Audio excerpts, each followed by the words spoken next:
Hi, welcome to Retiring Well. Folks, we got a great show lined up for you. Today we're going to talk about where do you invest if the dollar crashes? We've heard a lot about this lately. What does that look like? Required minimum distributions, what is that all about?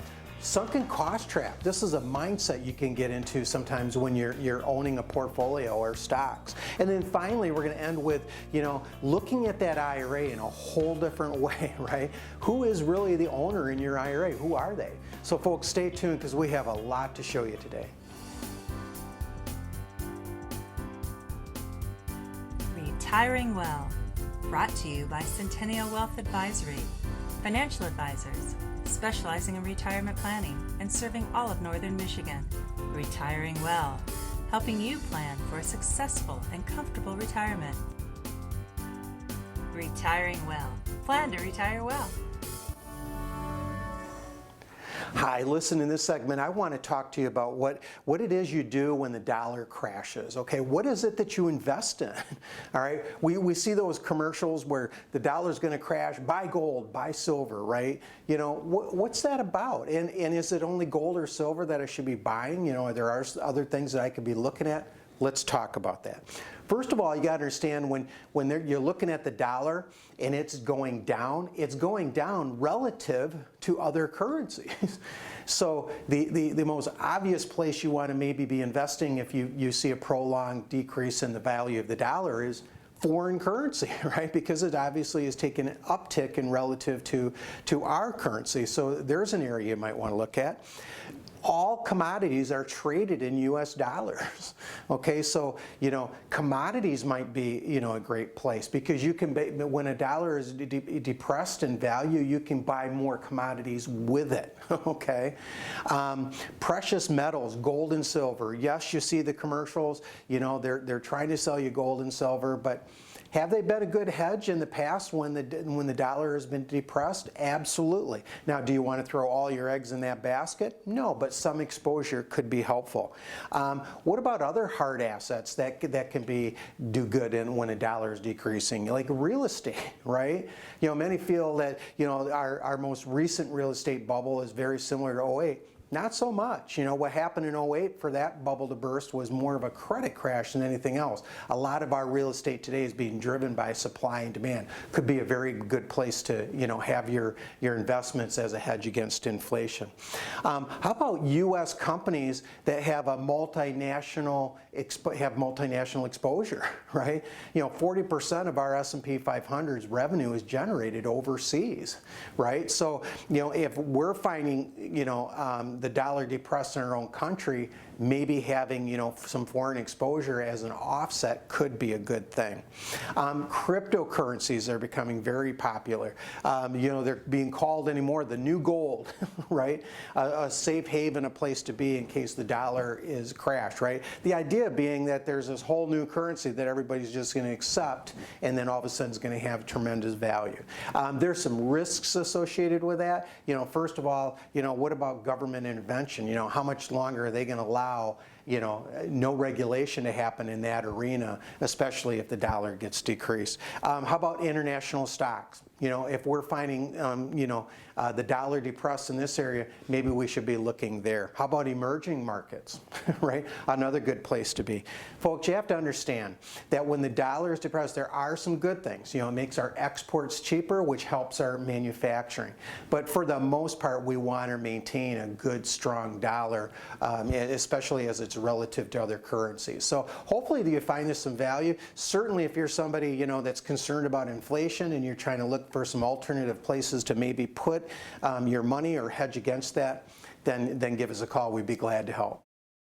Hi, welcome back to Retiring Well here. Another great week to be talking about your retirement planning. Boy, Larry had a very serious topic to start this show. What do we do if the literally dollar crashes? I mean, that's something that none of us really want to think about, is it? I mean, that's a very, very serious thing that could derail a lot of people's planning and obviously cause challenges. Jack, I know there's, this is why we talk a lot about planning and stuff like that. Yeah, I'm out of the Cadillac office, and a lot of things that we talk about when we're in those meetings is just the need for diversification. And as we talk on this very serious topic, if that actually were to happen, then what comes to mind is, well, what other kind of stores of value do you have? What other options do you have? Because if you have all your eggs in one very specific basket, that might be too much risk and maybe even foolish at that time. So we just talk a lot about, hey, what are my options? Because a lot of people don't really know. And so through teaching, what is out there that's powerful to kind of ease some of your fears.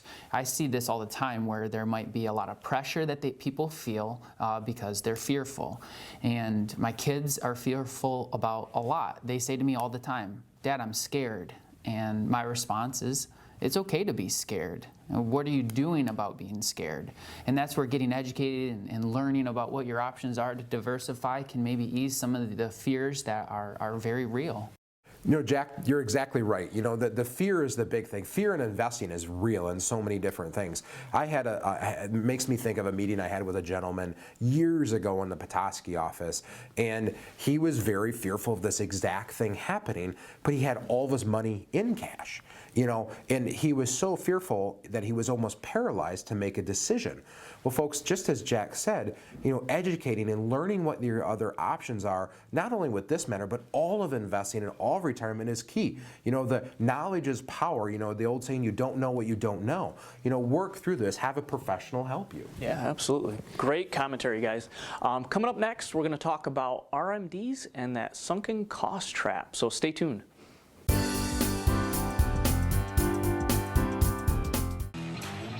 Centennial Wealth Advisory is a proud sponsor of the Traverse City St. Francis Gladiators football team.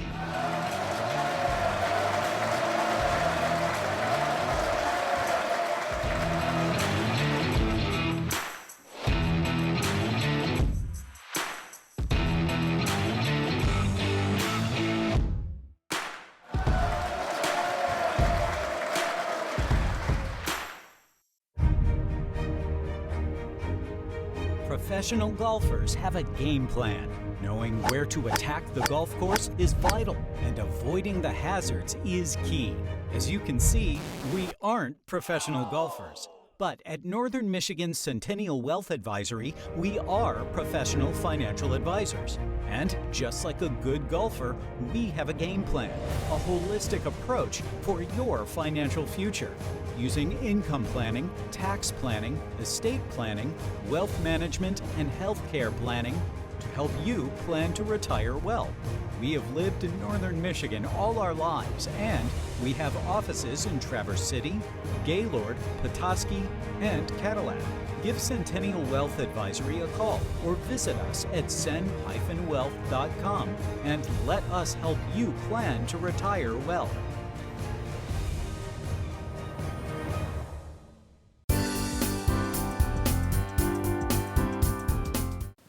In this segment, I want to talk to you about required minimum distributions, or what we call RMDs. Now, what are they? You have to understand, if you're in an IRA, this is an account that you put in with pre-tax dollars. Okay, it grew tax deferred, so no tax has ever been paid on this account. And now, who's there that wants to have their money? It's Uncle Sam, all right? So they put an age requirement in that said that once you reach a certain age, you have to start taking money out of these accounts. Now, the old rule used to be 70 and a half. Now, don't ask me where they came up with a half. I've never been able to understand that, where that came from, why they didn't just use a round number, but it was there. So in the year that you turned age 70 and a half, you were required to take a required minimum distribution out. Now, a lot of people say, well, how much is that? It's basically 3.6% of your total IRAs you had as of the last calendar year. And then every year thereafter, based on these lifetime tables, that percentage was growing. So this is money now they're requiring you to take out because why? They want their tax dollars from this, right? Because it's money that's never been taxed. Now with the new Secure Act that signed into law in 2019, they've raised that age now to 72. Now they're using a round number, right? So here's the deal. As of December 31st of 2019, anytime before that, if you turned age 70 and a half, you fell under the old rule. You now have to take required minimum distributions in that year. If you turned 70 and a half after that date, which would be December 31st of 2019 or into 2020, the new rule is you can wait to age 72. That's when you're required to start taking them out. Now, a lot of people like to be able to take those required minimum distributions and give directly to charity. That was allowed under the old law. Now it's still allowed under the new law. You can take that required minimum distribution, give it to charity, and then you'll get a 1099 at the end of the year, but it will be not taxable. Now, that's advantageous to somebody who can't itemize their deductions and take charitable contributions. So if you're somebody that's required to take these distributions out, you don't have enough charitable deductions to be able to itemize with, then that's a great way to give. Just give it directly to charity, and then you don't have to pay tax on that income. Now, a lot of people want to try to do the required minimum distribution and make a Roth conversion at the same time. That we can't do. We can't use a required minimum distribution to satisfy a Roth conversion, so that's very important to know. The other thing we'll have, if you're that person that fortunately has money, doesn't need the required minimum distributions, well, you can just put it into a savings account, or maybe you can direct it to life insurance that can maybe leave a bigger legacy to your heirs. So if you're somebody that just wants to know more about the required minimum distributions, then I encourage you, give us a call. We'll gladly sit down and show you how it works and see if it's beneficial to you. Hi, my name is Jack Klunder, and I am a financial advisor with Centennial Wealth Advisory. I work out of our Cadillac office, and we specialize in retirement planning. We take a very holistic approach. We start with investments and see how you're situated there. We do wealth management. We do income planning. We do tax planning, any kind of healthcare issues or needs that you might have for insurance. And then we talk about what your legacy plan might be. So if you are nearing or in retirement and you have questions that you want to go over, please give the number on the screen a call, and we can have and set up a free, no obligation consultation.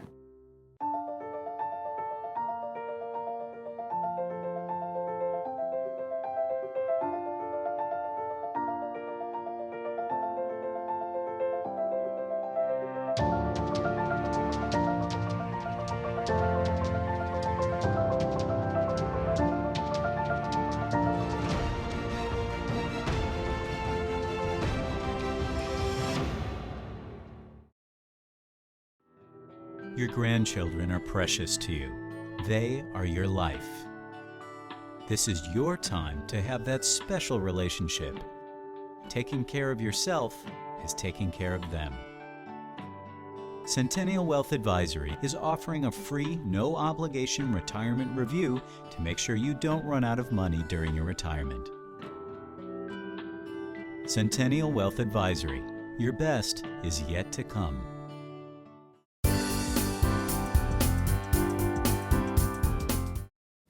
I want to talk to you about what's called the sunken cost trap. Now, this is a mindset we can get ourselves caught up in when it has to do with purchases and the like. Let me give you an example so you can kind of better understand this. Think of that vehicle you might have owned in the past. You know, it might have been older, you didn't have the money to get a new vehicle, so you're buying this car, you're fixing it up, you're continually putting money into it, and you know in your mind how much money you got into that vehicle. Now, you get to the point, you've got so much money in that vehicle, you don't want to get rid of it because you know how much you have into it. Okay? This is what we call the sunken cost trap.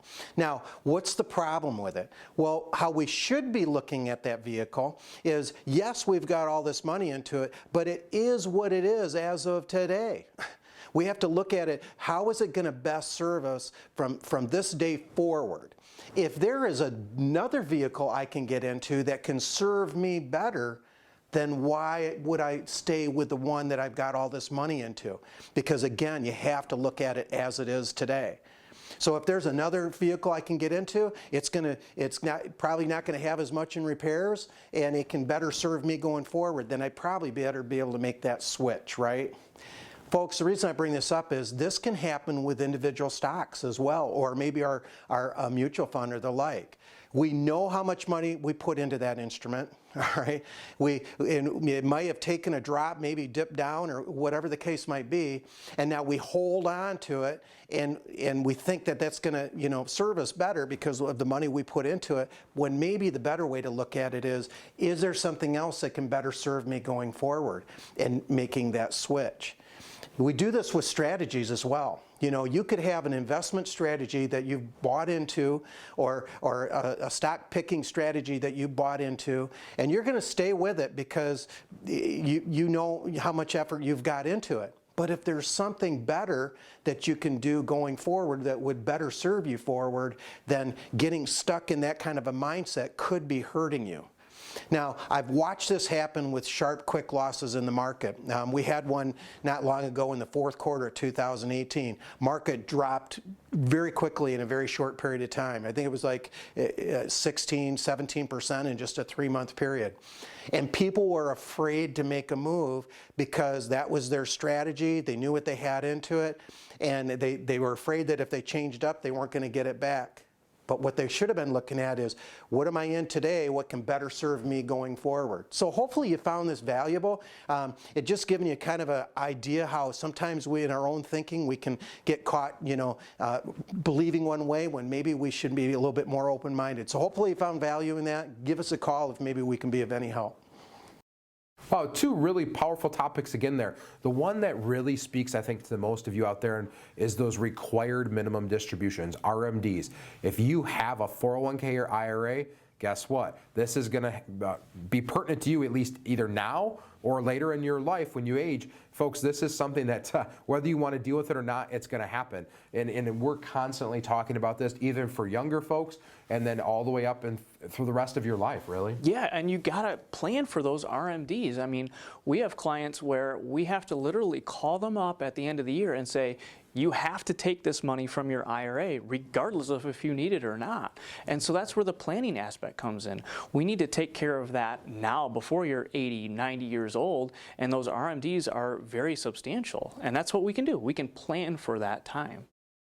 Yeah, I find in the Cadillac office a lot of times where people will come in and they have high balances in their 401ks or their tax-deferred accounts, and they've been enjoying all the tax consequences of saving, as they were contributing, but haven't really thought about what they're going to do to get out of those. And in the government, they get impatient, and at some point they say, hey, it's time for you to start taking money out, and if you don't take this much money out with this RMD, we're going to fine you 50%. And so let's avoid that. And so a lot of what we get to do is help you avoid that. We really get to help you become tax diversified. I know we talk a lot about investment diversification. I think you should also be looking at your tax diversification and good long-term tax planning with RMDs and how that's going to fit into your plan. What are your options? I mean, I have an RMD. Do I have to take it, or can I give it to a charity? Maybe there's an organization, a charity that you really want to support. Your RMD can go right to there. And so just teaching and learning about your options, I think, is powerful for your long-term plan. Absolutely. I think that's a great point. You're learning about your options. There's so many people out there that aren't using their IRAs, or maybe they have that larger balance or just don't need it right now, that keep pushing it off or putting it off. Folks, that's the last thing you typically want to do. You want to have a plan for that. Start addressing that today, because there's maybe levers you can pull to better position yourself going on. Stay tuned, because coming up next, we're going to have a blast from the past from Michael Reese, and he's going to talk about IRAs and who's really the owner of that IRA.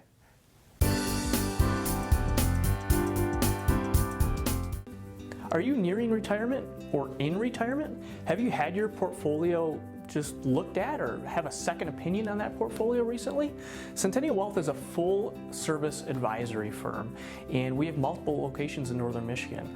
I'm in the Gaylord office primarily. The office is right downtown Gaylord. Also up in the Petoskey office as well. That office is right off of 31. I'd love to hear your story. I'd love to sit down and chat, and it's a free, no-obligation consultation, so just call the number on the screen. During a market downturn, people tend to panic. That's a natural reaction to seeing your retirement savings decline right in front of your eyes. Take a deep breath. We can help. We recommend the following 3 steps. Number 1, schedule a risk exposure review and make adjustments if necessary. Number 2, request a retirement income analysis to serve as the starting point for your retirement strategy, making sure your money lasts as long as you do. And number 3, develop a holistic financial plan. Call or click to request a free, no obligation meeting, either in person or over the phone or video chat. We look forward to meeting you. Plan to retire well. Centennial Wealth Advisory is a proud sponsor of the Traverse City St. Francis Gladiators football team.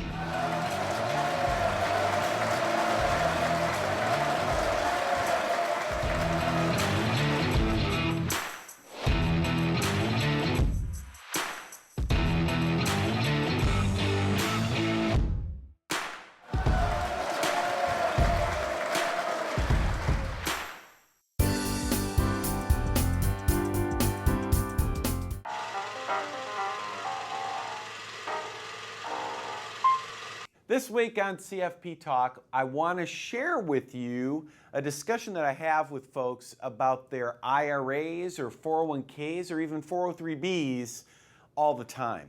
You see, one of the biggest mistakes that people make with their tax planning has to do with their IRAs. So let's look at an example of what I'm talking about. Let's imagine that I'm talking to someone whose name is, let's call him Bill. And Bill has a $500,000 IRA or a $500,000 401k, 403b, what have you. I'll just use IRA for our discussion today. So Bill comes to us and he shows us his statement. And in his IRA, here's what it says on the top. It's titled Bill's IRA. And then at the bottom, right there at the bottom of his statement, it says $500,000. And so the question is, does Bill have $500,000 in his IRA? Does he have $500,000? Well, let's think about this together. So let's imagine that Bill here decides he wants to go buy a house. Maybe he wants to buy a second home. And it costs exactly $500,000. So here's what he's thinking. He's thinking, well, hey, I've got $500,000 in my IRA. It says so right there on my statement. So here's what I'm going to do. I'm going to cash out that IRA. I'm going to get my $500,000 and I'm going to use it to go buy that house. That's what I'm going to do. Well, if Bill does that, does he really get $500,000? Does he, when he cashes out that IRA, will he receive $500,000? Well, you know what the answer to that is. The answer is, of course, no, he will not. What will he get? Well, he'll probably get something closer to maybe $350,000, something like that. Well, wait a minute here. Where did the other $150,000 go? Well, this is what Bill gets. The other $150,000 over here, that went to the IRS. So when we look at this $500,000 IRA, is it really all Bill's? Can he get all that money if he wants it? Well, no, it's not. This is not all his money. He looks at that statement, he sees $500,000, it's not all his. See, if we were really being accurate about things, here's what this IRA would be titled. It would really be titled Bill and IRS's IRA. In other words, this IRA, it's kind of like Bill is in a business relationship. This IRA is like a business. Bill owns $350,000 of that business. The IRS owns $150,000. The IRS is like that silent partner. And I know what everybody says. I know what you've been taught. You've been taught that this is okay because as this IRA gets larger, as it gets bigger, well then, Bill's making money on the IRS's money, right? Bill's making money on their money. That's what you've been taught. Unfortunately, in a lot of cases, that's wrong, and here's why. Think about this relationship right now. Think about this. Right now, Bill is a 70% owner. The IRS is a 30% owner. What if this thing grows to $2 million over time due to Bill's hard work and investment smarts? What if it grows? At $2 million, because the tax code, the more money you have, the more you're taxed, now Bill only owns about 60%, and the IRS gets 40%. Who made money on who here? Who made money on who? What happens is the bigger your IRA gets, the bigger chunk, the bigger percentage the IRS gets. So who's making money on who here? Is Bill making money on the IRS? No, it's the other way around. Good news, what can you do? Buy out your partner at any time. You can do Roth conversions. Get the IRS out of here, take your money, and then grow it so that 100% is yours. This is something you really want to look at. Now, if you have any questions about this or anything else we talk about on the show, by all means, please give us a call. We'd love to talk to you. Welcome back to another segment here from Retiring Well. I hope you enjoyed what Michael Reese had to say about IRA ownership and the different things that you might want to think about. It reminded me of this very last 4th of July where my mother-in-law, who's an incredible seamstress, actually made me an Uncle Sam outfit, from the hat to the beard to the whole entire outfit. And we piled all the kids into the boat, and they were taking their American flags, and we skied around the lake. So I water skied as Uncle Sam, and it was as I was doing that, I couldn't help, because of what I do, think about IRAs and who really does own those. Yeah, I mean, great example, great story. But yeah, I mean, if we could do like a little quick visual to kind of show you how Uncle Sam really is in your IRA. Art, you got $100 on you? I happen to have $100 right here, Nick, just sitting at the table just for you. Neat. So I've gotten nervous with you. So let's say that I want to take $100 out of my IRA to buy something, okay? Well, I'm going to take that right now, right? Well, Uncle Sam's going to come in there, and he's going to take his share too, right? That's absolutely, Nick, good thought there with the illustration. Folks, that's exactly what happens, right? with those pre-tax or those IRAs that the guys have talked about here, so often we have clients or people think, oh, I want to take $100 to buy something, or whether it's $10,000 or whatever that dollar amount is.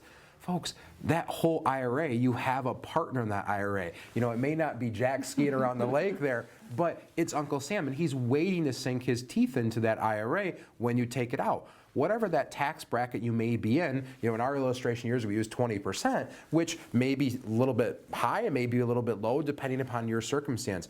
But folks, this is where we have to plan for these distributions. Guys, I know in the Gaylord and Petoskey office or the Cadillac office, you guys are always talking about either Roth conversions, accelerating income, planning for these types of events. So just this doesn't happen, you get surprised and a portion of your money goes away to taxes. So hopefully you found this week's show helpful for your retirement planning so you can plan to retire well.